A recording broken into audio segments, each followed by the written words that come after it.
Hi, this is DIETRA KELSEY of Sister Talk, and I am sitting here today with NADINE Thompson, CEO and founder of Soul Purpose. NADINE, welcome to Sister Talk, and thank you for accepting our invitation. It's really wonderful to be here. Could you tell us what Soul Purpose is all about, please? Well, Soul Purpose is a national direct selling company.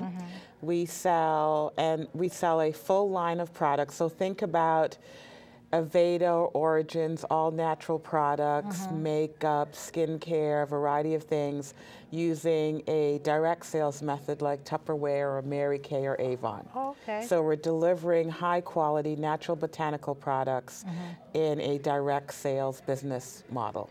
You describe your company as socially responsible business. Can you break that down for us, please? Well, that's one area of expertise and an area that's really important to me.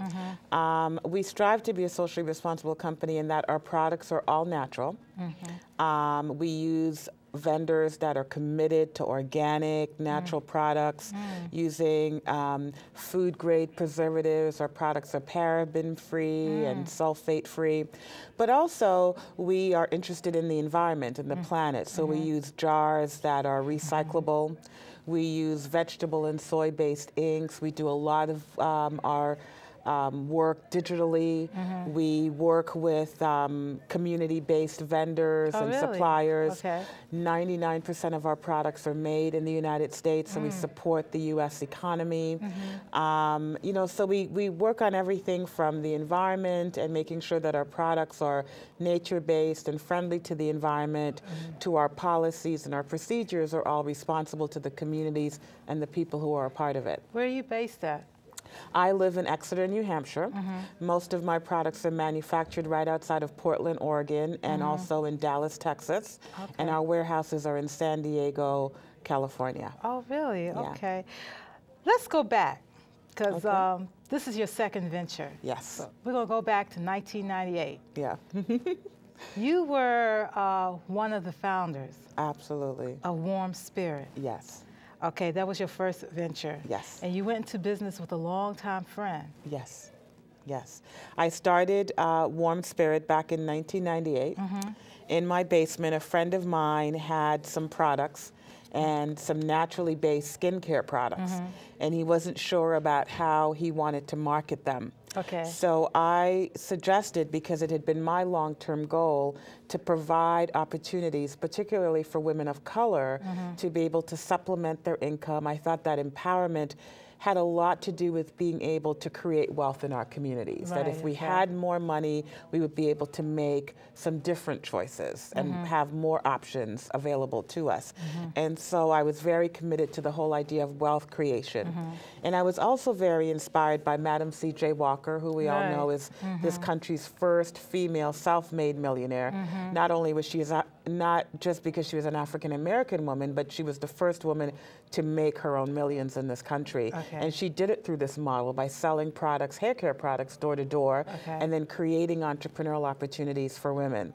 And I was also very inspired by Mary Kay Ash, who started Mary Kay, and one of her pieces of her legacy is that she has created more millionaires than any other female millionaires than any other corporation in America. And I thought, if these two women were using this business model to create wealth, both for white women and black women, that in today's day and age, we can use that model and maybe create wealth in our present day communities.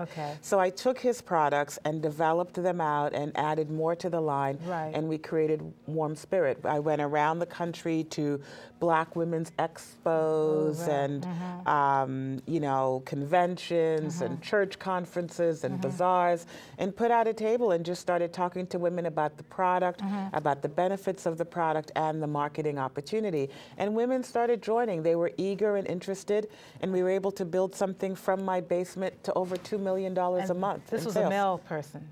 This was a male you're talking about? Yes. It was, yes. You know, there's an old saying, don't go into business with family and friends. Yes. But you went to business with your friend. Yes. Because you were just fascinated by his products and you thought you could, you did develop them also. Yes. What happened? Well, we had a great relationship. He is somebody that I loved and admired very much. How long did you know him before you I went to knew him business? for about 3 or 4 years before. My husband knew him for 30 years before. They went to Wow. high school together. Okay. And we worked very well together. Our families were close. Our children, you know, got along well. We had a great working relationship.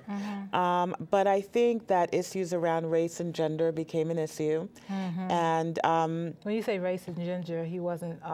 he was Caucasian. He was a Jewish gentleman. And when we grew the company to over $2 million a month, we had another white gentleman come in and basically say to my business partner at the time, give it to me, turn it over to me to run it, and I can take what she's done and quadruple it.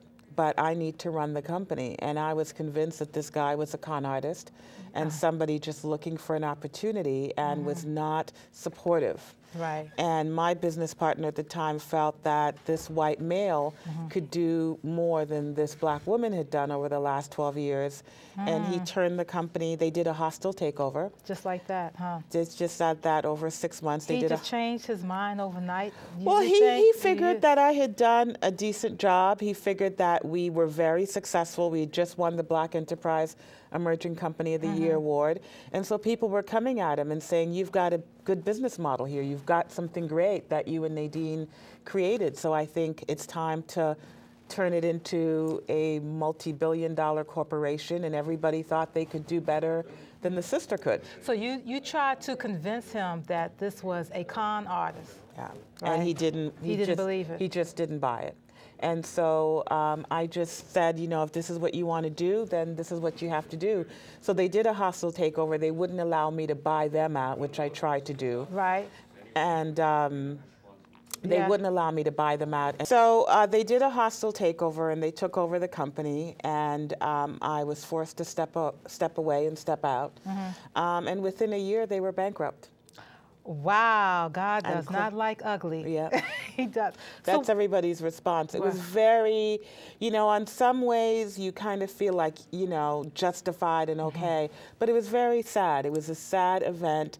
And to see my partner, who lost all of his millions of dollars worth of investment, I lost all of my hard work and equity because they didn't have the confidence that a black woman could take this company to the next level, and he felt like he needed a white man to do it, and the white man came in.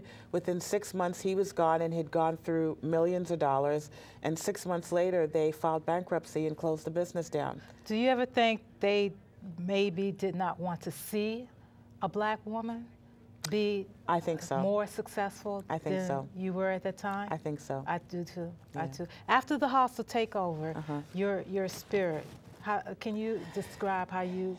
It was depressing. I Right. went through a real phase of angst and depression and sadness. I felt such betrayal from my partner because, as I said, he was somebody that I liked very much and respected very much.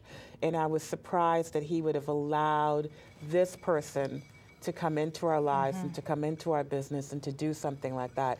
So I was disappointed and I felt betrayed. How did you get your entrepreneur spirit back?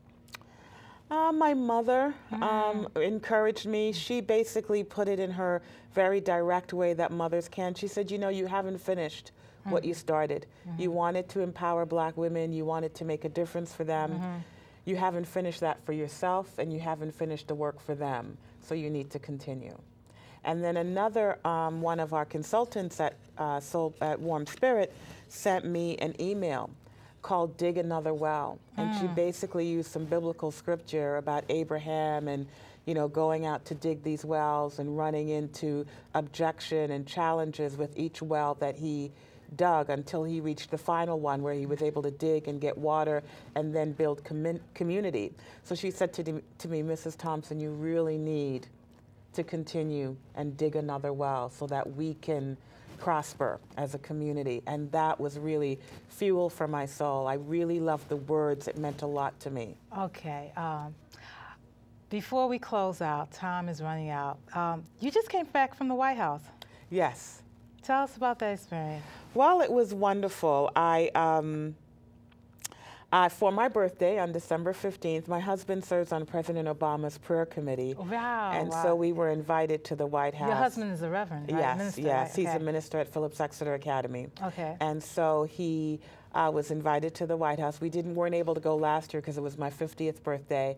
But this year we were able to go, and it was really you know, we got there and we had chills. It was beautiful seeing all the rooms and the portraits of the presidents and the first ladies, and we were treated to a wonderful traditional Christmas meal with, you know, just everything from oysters and turkey and stuffing and eggnog and all the great things. And then we were able to be in the presence of President and Mrs. Obama, and their dog Bo came down. It was really exciting. Before you got into this venture, quickly, because we're running out of time, what did you do before that?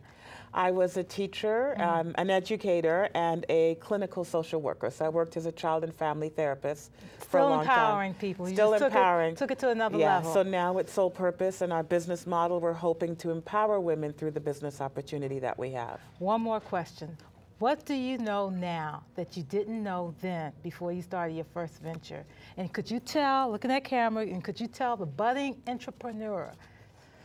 Well, I think that resilience is the key to entrepreneurship, because entrepreneurship is really about taking challenges and taking a risk with business. It's really about jumping in, having an idea, and working hard. And I think it requires a lot of focus, but you really need to be resilient. And I think resiliency as a woman, resiliency as an entrepreneur are the key to success. We have to be resilient. We have to be able to roll with the punches. We know that there are hills and valleys, but being resilient in those low times and being able to build upon those lows and build your strength back up is, I think, the key to long-term sustainable success. Thank you so much, You're welcome. Nadine. You're welcome. Like I read your blog, be still, and God will show you the way. He does. He really does. Thank really you so does. much. You have empowered me Oh, today. thank you. It was really nice to be here. And we will, in a few moments, go and see some of her products and try some of her products also. Thank you so much.